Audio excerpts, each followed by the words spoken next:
के चले जाओ। जिस दिन बेटे की शादी वाले आते हैं उस दिन ये नहीं मालूम पड़ता है कि रिश्ते वाले आएंगे। उस दिन ऐसा प्रतीत होता है मानो भैंस के फड़ा को खरीदने के लिए आए हैं। गरीब आदमी कहता है साहब थोड़े कम कर लो, कि नहीं, 1 रुपया भी कम कर दिया तो शादी नहीं करूंगा। और बेटी के पिता ने अगर कहीं से कर्ज करके खेत बेच के लड़के के बाप की इच्छा पूरी कर दी, जितना मांगा उतना दे दिया, फिर लड़के के माता पिता ये सोचे कि जो लड़की घर में बहू बन के आई है वो हमारी सेवा करे, हमारे पैर दबाए, हमें भोजन खिलाए, तो वो क्यों खिलाए? आपने लड़का तो पहले ही दिन बेच दिया, अब लड़के के ऊपर अधिकार आपका कहाँ रहा? अगर उस बेटी को बहू न मान करके बेटी मान करके घर में लाओगे तो वो तुम्हारी सेवा जरूर करेगी, और जब बेटा को बेच करके बहू को लेके आओगे तो वो कभी सेवा नहीं करेगी। आते ही आपके बर्तन भांडे घर से बाहर, कितना भी कर करके मर जाना, लेकिन बहू सेवा नहीं करेगी। अगर बेटा को बेचोगे तो बड़े शर्म की बात है कि इस दहेज रूपी भेड़िया को हमारे समाज में इतना बढ़ावा मिल गया है कि पता नहीं कितनी बेटियों की गर्भ में ही हत्या करा दी जाती है। विधि के विधान को आज का इंसान बैठता चला जा रहा है।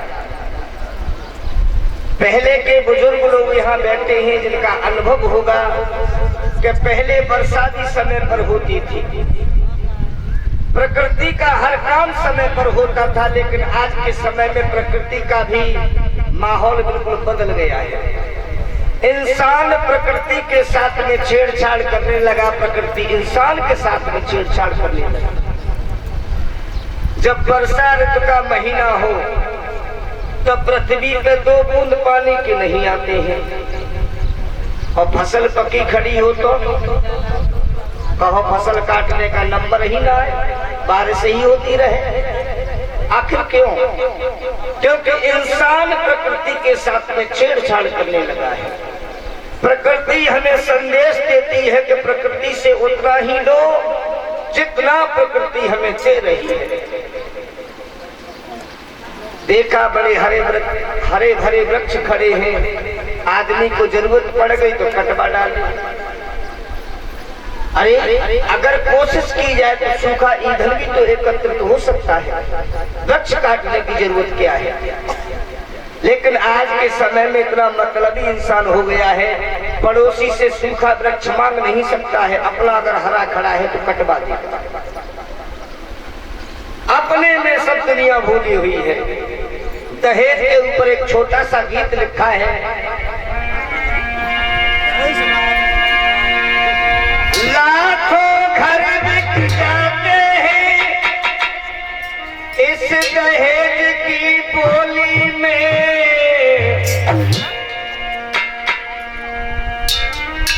और अर्थी पे चढ़ जाती कन्या बैठ न पाती डोली में, अर्थी पे चढ़ जाती बिटिया बैठ न पाती डोली में।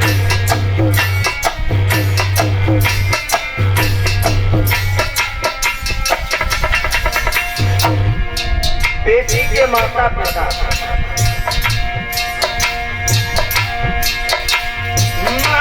पिता अरमान सजा कर दुल्हन सुता बनाते हैं,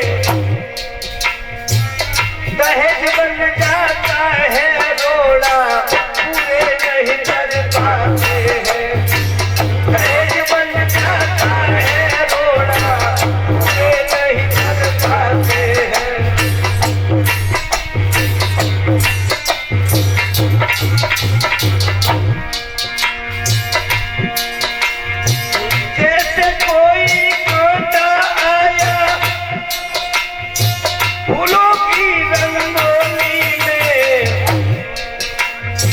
अर्थी पे चढ़ जा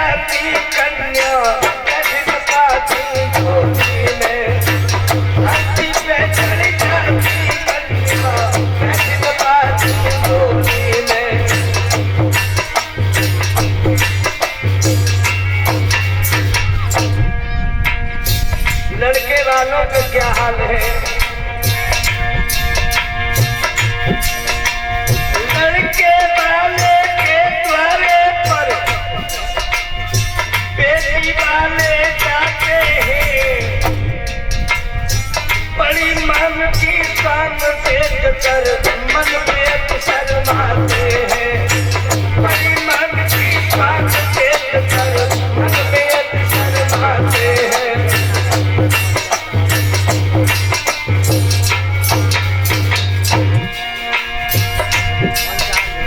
जैसे कोई पक आया हो उन हंसों की टोली में, अर्थी पे चढ़ जाती कन्या जज्बाती टोली में, अर्थी पे चढ़ जाती बिटिया जज्बाती टोली में।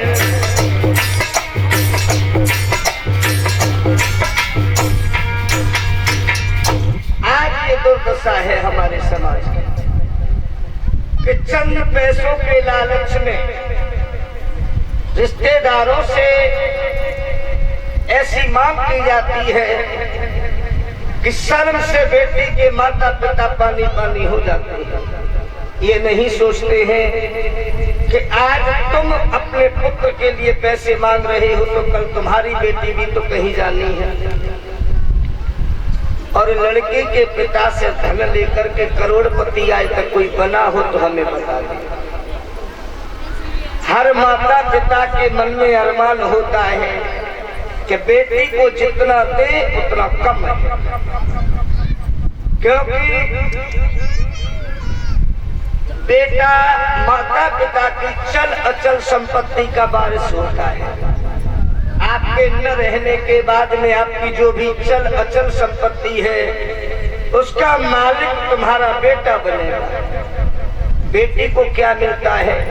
जो विदाई की घड़ी में आप मुट्ठी बांध करके दे दोगे, बेटी उसी में संतुष्ट होकर के अपने घर चली जाएगी।